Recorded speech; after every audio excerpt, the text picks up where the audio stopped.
Hi everybody, I'm going to show you how to connect Procore to SharePoint through the APIs.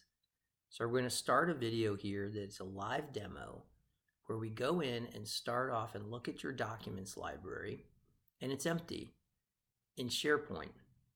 Now we're going to connect your SharePoint as your administrator through the console that we provide for you. HingePoint has a Procore SharePoint connector, and it allows us to talk to the two systems and keep them in sync.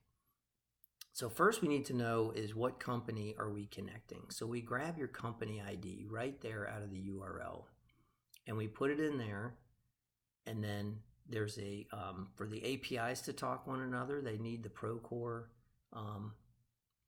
client ID as well as the secret token that allows the two systems to talk to one another.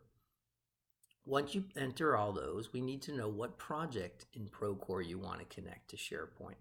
We map directly the Procore document libraries to a document library in SharePoint.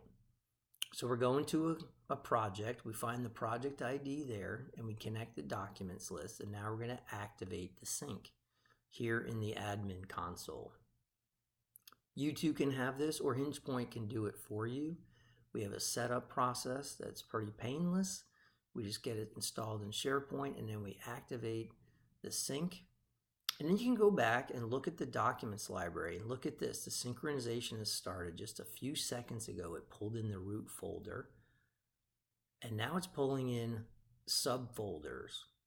And we're pulling in all this test data, but this is real data. You're seeing folders and files within those folders coming across in real time, synchronizing through the connector.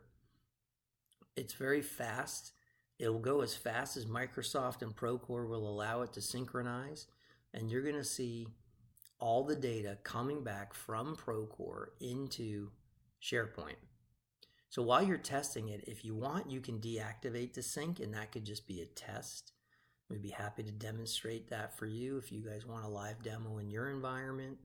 But you're seeing all the files come across now with all their metadata and all the information. You're seeing them come across, but look at the date stamps on there. The modified date is the date they were actually created over there in the right-hand column. So it does not blow away any of the metadata. It preserves all the metadata as the synchronization starts. So in this case, it's really a sync from Procore backing up into SharePoint. It's a great way to populate your libraries.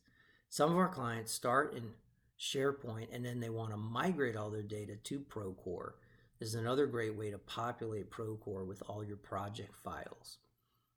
And so if you want to learn more about this demo and get this installed in your environment and test it out, contact us at hingepoint.com. You can just go email us there or just visit hingepoint.com and look for the Procore page and contact us through there. We'll be happy to set this up in your environment. Thank you so much. Bye-bye.